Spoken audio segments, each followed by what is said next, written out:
here's problem number 2 from assignment number 7.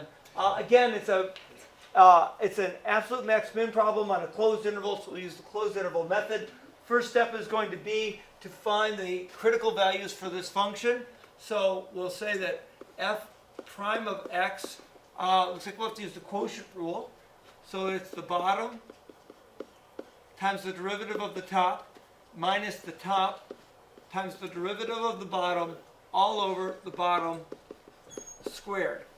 Now, you know that I'm not a big fan of simplifying, but in this case, in order to find out where this derivative is equal to 0, we are going to have to simplify. So let's expand this out, and I get x squared plus 1 minus 2x squared all over x squared plus 1 quantity squared. Well, what do I see?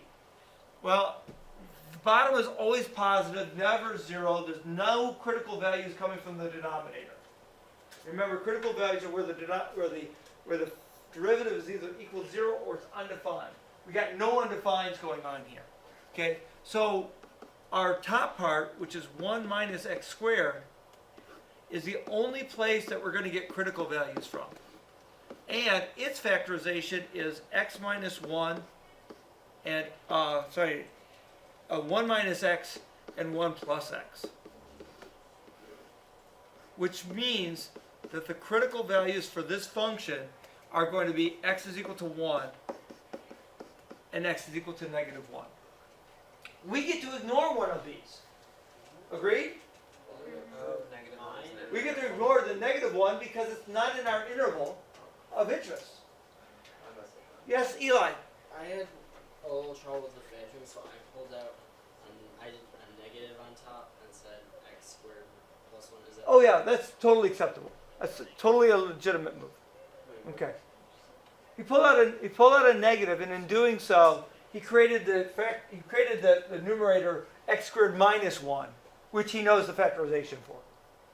But we're ready to say, hey, here are the only possible places where the max or mins may occur.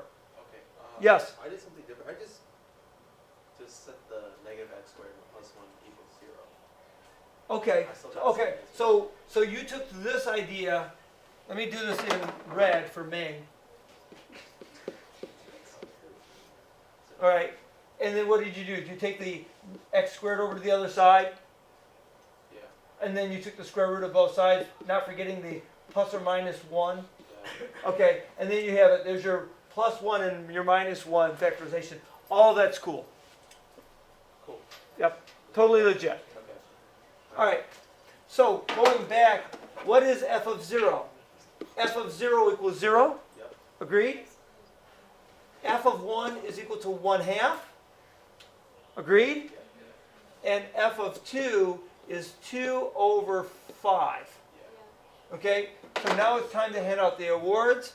The absolute max goes to 2/5. Is it 1/2 greater than 2/5? Yeah. Oh, geez Louise. I did the same thing you did. I thought 2 halves was there. I don't know how I'd screw that one. I mean, two So, halves. absolute max here. I messed up. And we agree that absolute min, 2/5. absolute min is 0. And what should we do? Let's check on the calculator. Let's see if the calculator gives us the same answer. Oh, we got our old problem from the time before. So let's go ahead and get rid of that. Second clear. Let's create a fraction, and it's x over x squared plus 1. All right? And then let's go ahead and say I want to change our window to match our closed interval, which was from 0 to 2. All right? And clear, I think it's pretty clear that absolute min's occurring at that 0. Yeah. And then let's go ahead and ask about the absolute max, or the maximum. It already has it there. It's already there. In the last problem. Oh, does it? Cool. Okay. But there it is. There's the 1/2 that we said was the absolute max. So I think we nailed it. I think we got it. All right. Great.